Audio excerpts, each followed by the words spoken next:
Bonjour à tous, bienvenue sur The Glove Driver et bienvenue sur Epicurean Tour. Epicurean Tour, c'est ma nouvelle société, on fait des rallyes touristiques. Aujourd'hui c'est la première édition, on est dans la région de Montauban avec énormément de très belles voitures et je vous emmène avec moi.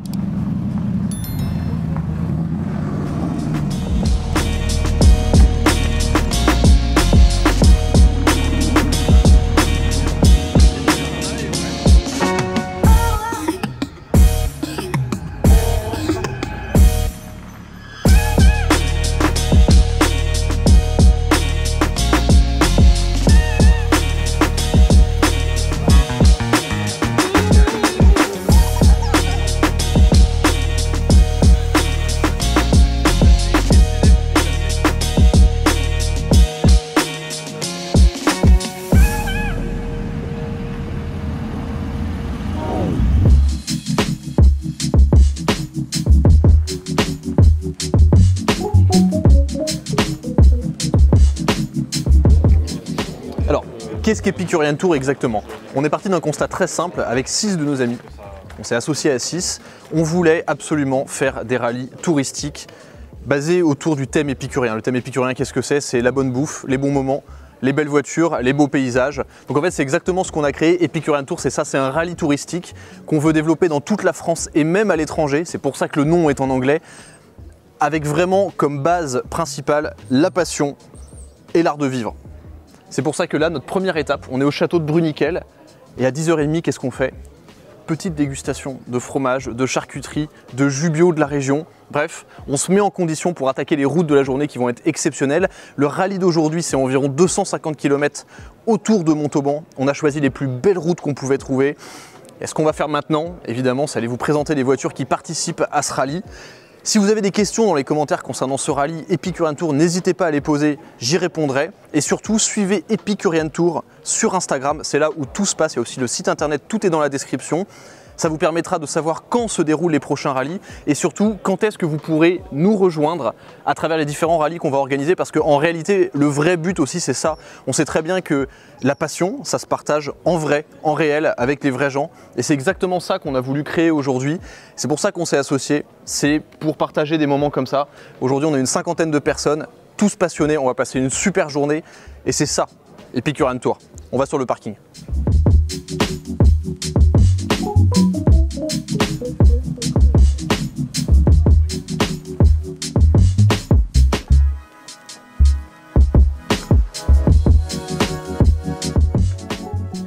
Étape déjeuner aux cabanes de Lagrave. Je vous fais un petit tour du line-up des voitures. Là où on est vraiment super content, c'est que pour cette première édition, on a un line-up de voitures qui est hyper éclectique. Et c'est exactement ça l'esprit Epicurean Tour en fait. C'est des voitures de sport, évidemment des voitures de prestige, c'est normal. Que des coupés, mais de tout. Et vraiment de tout. Cette Aston Martin V8 Vantage, c'est une 4 litres 3. Il faut que j'attrape Gaëtan, le propriétaire, pour qu'il vous parle des modifs qu'il y a sur cette voiture et qu'on vous emmène vite fait faire un tour dedans tout à l'heure. Elle est plus d'origine du tout et il a un coup de volant incroyable. Alpine A110 1600S de 1972, Z4 coupé, 3 litres SI, 911 SC, Alpine A110, ça c'est celle avec laquelle je roule, Mini GP2, Lotus Elise S2 220 chevaux avec le compresseur, GT3 Touring, une autre Alpine A110, matez-moi ça, Viper RT10, ça c'est cool, avec les échappements latéraux, ça c'est incroyable, on est trop content d'avoir celle-ci. BMW M2, Porsche 997, Z3M coupé, bleu et story, l'intérieur bleu, 964 Carrera 2 cabriolet, Ferrari 360 Modena, R8 V10, ça faut qu'on en parle, c'est le titre de la vidéo, BMW M635 CSI, c'est le même moteur que la M5 E28 que j'avais essayé, donc le moteur M88 de la BMW M1, la supercar, il fait 286 chevaux, je suis fan, je me demande si ça remplacerait pas le Z3M. BMW 2002 Ti, que je dise pas de bêtises, une Type G, une Carrera, Ford Mustang, un bon berlingot diesel qui passe derrière, 997 phase 1 cette fois-ci, le Q4 électrique, pas trop dans le thème, mais on remercie la concession Audi Montauban de nous l'avoir prêté comme voiture pour accueillir notamment les photographes et mettre un peu tout notre bazar dedans. BMW M4 CS, BMW M4 légèrement préparé, et juste derrière là on a d'autres voitures. On a une 91 phase 1 dans une très belle configuration full black, frein carbone céramique intérieur beige, V12 Vantage boîte manuelle, Porsche 964 Carrera 2 et une petite MGA, qui est la voiture la plus ancienne qu'on a aujourd'hui, 1952 je crois, m'a dit le propriétaire. Donc on est vraiment hyper content. Cet après-midi, je vais vous emmener un peu sur les routes au volant de l'Alpine et au volant de différentes voitures. Mais on est hyper content de cette première édition parce que comme vous pouvez le voir, c'est éclectique. Il y a des belles bagnoles, les gens ont la banane, les routes sont incroyables. Donc voilà, opération déjeuner et ensuite on repart au volant.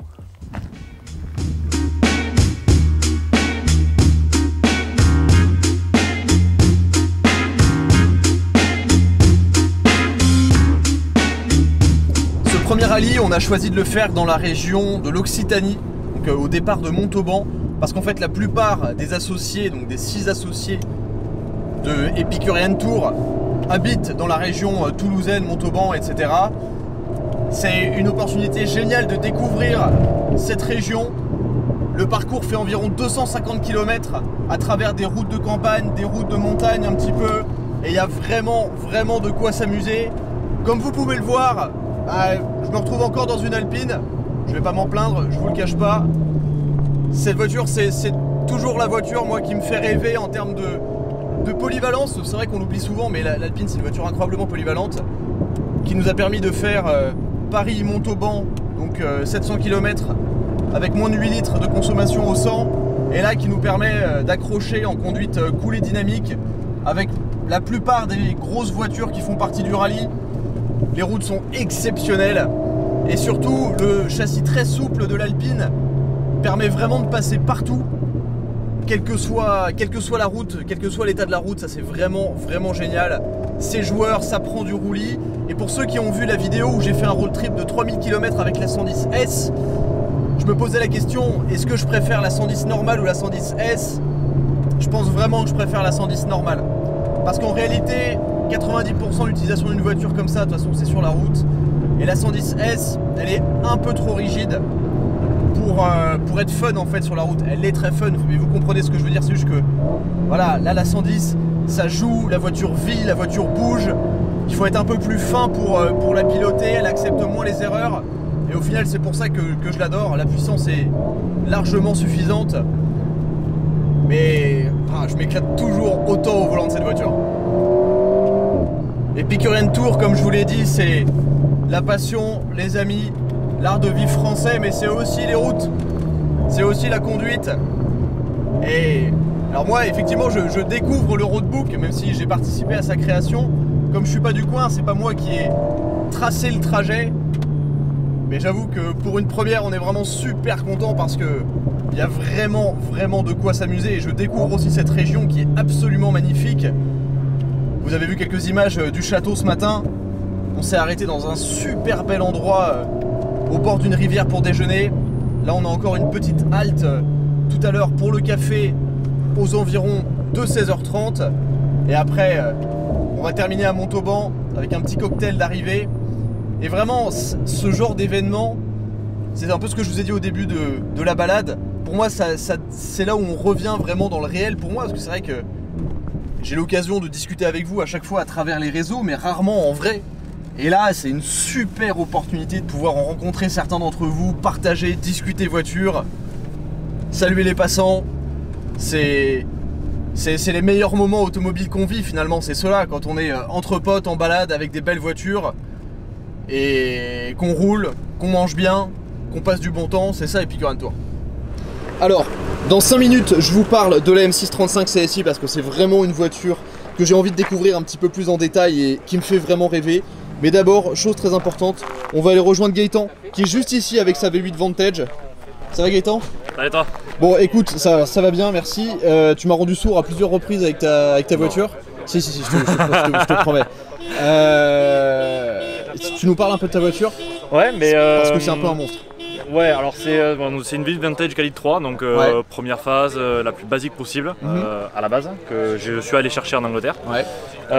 Et puis en gros le projet c'était, donc je venais d'une M3 E46, le projet c'était d'avoir en gros une voiture de piste, mais rien à voir et atypique, et que quelqu'un ne soupçonnerait pas que ça soit performant sur piste quoi. En gros, voilà, c'est un peu le projet. Mon père en avait vu une, donc je savais déjà ce que ça pouvait avoir comme potentiel, voilà. Le châssis en lui-même est vraiment top. C'est une structure en alu, collée, donc c'est ultra rigide. Et j'ai commencé voilà, la préparation, donc combiné, frein de GT4. On va pouvoir faire le tour petit à petit. Donc, alors déjà on voit que voilà. Juste à l'extérieur, effectivement tu as un beau covering. Voilà, un covering. Bon, la voiture avait une jolie teinte au départ mais un peu abîmée, donc on a préféré faire ça. Ouais. Le diffuseur de N420. Le diffuseur de la N420 qui était une édition spéciale pour célébrer les victoires au Nürburgring, si je dis pas de bêtises. Voilà. Tu as une ligne d'échappement sur mesure. Ligne d'échappement sur mesure, à clapet. Ouais. Des fois, je peux ne pas rendre sourd. Ce qui est un avantage. C'était surtout sur circuit, puis démarrer les voisins. Bien sûr. Voilà, c'était obligatoire. C'est normal. Tu as un petit béquet ici qui termine très bien la ligne, je trouve, qui est assez bien intégré. C'est un Maxon Design, hein. Je suis pas allé chercher des trucs en carbone qui valent vraiment cher. C'est juste pour. Voilà, c'est de bon goût, moi j'aime bien. Les feux blancs, parce que c'est les feux blancs, les 3 avec les feux rouges. Les feux translucides, alors moi j'adore ça. Pierre qui est ici, n'est pas un grand. On se bat tout le temps par rapport aux feux translucides, mais moi j'adore, lui un peu moins. Ça dépend des teintes. Pas sur les Porsche. Ça dépend des teintes. Sur les Aston ça va. Voilà.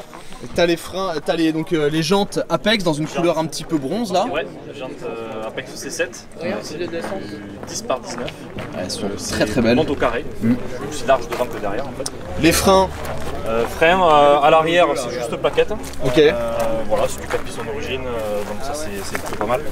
Et à l'avant, donc c'est des freins de. Enfin, c'est un disque de GT4 sur Volkswagen. D'accord. Et après, c'est du d'irritation d'origine et j'ai juste mis des plaquettes des RS29. Voilà. Ouais, donc ça va bien. Et un avant. Un avant classique. Alors j'ai ouvert le phare pour le repeindre parce que c'est d'origine gris. C'est vrai que sur les phases 2, les contours de projecteur étaient noirs et ça fait un petit coup de rajeunissement un peu à la voiture. Ouais, bien sûr. Voilà, c'est un petit truc. Et à l'intérieur, donc tu as dit également suspension donc combiné fileté. Combiné fileté, BC Racing. Ouais. Voilà, ça fait très bien le taf. Et à l'intérieur, la grosse touche. Je te propose de passer toi côté conducteur, parce que du coup comme tu l'as acheté en Angleterre, c'est une conduite à droite. Exact. Moi conduite à gauche. Et on le voit immédiatement quand on rentre, c'est les magnifiques siège baquet. Pole position, Recaro, en cuir et assise Alcantara. Bon, j'ai fait rappel du coup de covering sur la. Ici sur la planche de bord. Ça c'est d'hydrotype, c'est pareil, c'est un copain à moi qui est dans le sud-ouest qui fait ce genre de choses, c'est l'un des uniques en France. Ok. Ça le volant qui a été refait aussi. Volant semi-cuir Alcantara, je voulais pas de l'Alcantara ici parce que bon, et voilà. Ça s'abîme vachement vite. Trop vite, je roule jamais de gants donc voilà, c'était hors de question. Après le reste est plutôt basique, donc là c'est vrai que j'ai la chance d'avoir la moquette verte, ça c'est un petit truc. Ouais c'est vrai, je sais pas si ça se verra à la caméra mais là dans le fond elle est verte ouais. C'est très anglais ça. Ouais mais franchement la voiture, alors tu vois moi qui regardais il y a pas longtemps les Aston Martin Vantage et qui trouvais que cette planche de bord des 4 litres 3 première génération avait vachement vieilli. Là avec les sièges baquets, l'extérieur assez agressif, c'est vrai que ça jure un peu avec le côté Aston Martin. Ouais. Mais en même temps quand on sait ce qu'on peut faire avec une Aston un peu préparée, on va le démontrer juste après. Franchement ça me plaît beaucoup. Ce que je te propose maintenant après la pause café, c'est que tu m'emmènes faire un petit tour en passager. Ça marche. Qu'on puisse partager un peu l'expérience parce que ça a l'air un peu furieux. Je me retrouve avec Gaëtan dans la V8 Vantage. Écoutez.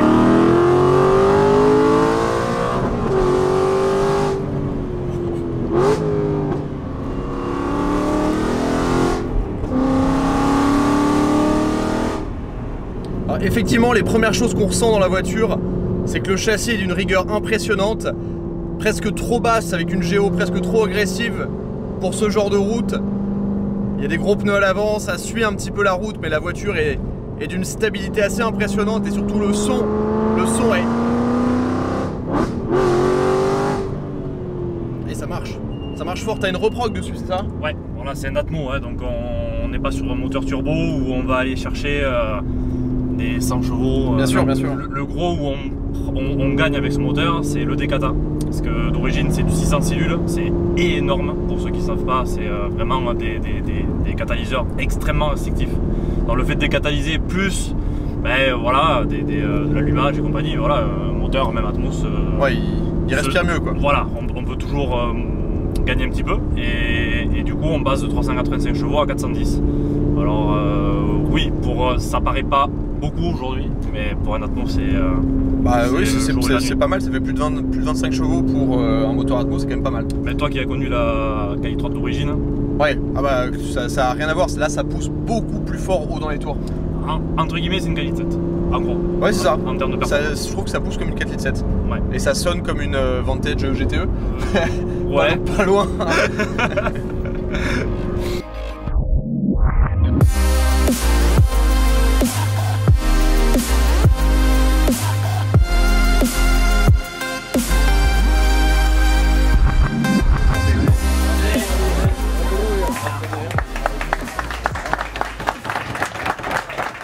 À ce moment-là, lorsqu'on filme la vidéo, le soir après le rallye, eh ben on n'est pas au courant que le micro n'a pas fonctionné, donc forcément la voix off ne va pas parfaitement correspondre à ce que vous pourrez lire sur mes lèvres, parce que moi j'arrive pas à retrouver tout ce que j'ai dit. Mention spéciale pour cette Aston Martin V8 Vantage, merci à Gaëtan de m'avoir permis de vous la présenter, de nous en parler un petit peu plus en détail, et même si je ne l'ai pas filmé, il m'a permis d'en prendre le volant à la fin de la journée pendant quelques kilomètres. Et clairement, on reviendra voir Gaëtan dans le sud, à Pau, sur des belles routes. Je pense que ça fera vraiment une très très belle vidéo. Mention spéciale aussi pour les deux Alpines, et notamment pour la bleue Alpine que je conduisais ce jour-là, qui appartient à mon ami Pierre de la société HPA Motors, achat-revente de véhicules de prestige. J'avais déjà filmé plusieurs vidéos avec lui, notamment la Maserati Gran Turismo, ainsi que l'AMG GTS blanche que vous avez vu sur la chaîne. L'Alpine, bon là, pendant 30 secondes, ce que je vous raconte, c'est que je suis toujours aussi fan de cette voiture. Mais le coup de cœur de la journée, alors je suis désolé parce que je voulais vous en faire un essai complet, mais par manque de temps sur la journée j'ai pas pu, la BMW M635 CSI E24, qui est une voiture que j'adore. Depuis des années, je considère vraiment cette voiture comme étant la future remplaçante du Z3M. J'adore le look, c'est une voiture qui a un look de bad boys, le moteur est exceptionnel, le fameux moteur M88, 286 chevaux dans une voiture qui a plus de 30 ans quand même. Une ligne intemporelle avec le Shark Nose, j'adore la configuration claire de celle-ci avec notamment les jantes Alpina qui sont évidemment pas d'origine, mais je trouve que ça lui va mieux, ça c'est un avis personnel. Vraiment cette voiture, voilà, je la garde dans un coin de ma tête, pas dans un futur proche parce que les prix se sont envolés. Il faudrait d'ailleurs que j'essaye une 635 CSI normale ou même une 628 pour voir un peu ce que ça donne en termes de motorisation. Et ouais, vraiment cette voiture elle reste dans un coin de ma tête parce que c'est un collector absolu. Et j'en suis complètement fan. Merci d'avoir regardé cette vidéo, j'espère que ça vous a plu. Epicurean Tour s'est parfaitement déroulé. Voilà, là je suis en train de me rendre compte un peu de la beauté du coucher du soleil sur toutes les voitures qu'il y a présentes encore sur le parking, juste avant que je rejoigne les participants encore présents pour une dernière bière. Si vous voulez retrouver Epicurean Tour et connaître nos prochains événements, évidemment ça se passe sur le site internet www.epicureantour.fr et bien sûr sur le compte Instagram @epicureantour. Tout est listé dans la description. N'hésitez pas à vous abonner à l'Instagram et à aller voir régulièrement le site pour ne pas louper les prochains rallyes. On vous attend nombreux avec vos voitures de sport pour partager des bons moments entre passionnés. Mais voilà, c'est la fin de cette vidéo. Moi je vais aller prendre une petite bière, c'est ce que je suis en train de dire là. J'espère que ça vous a plu et à très vite sur The Glove Driver. Ciao.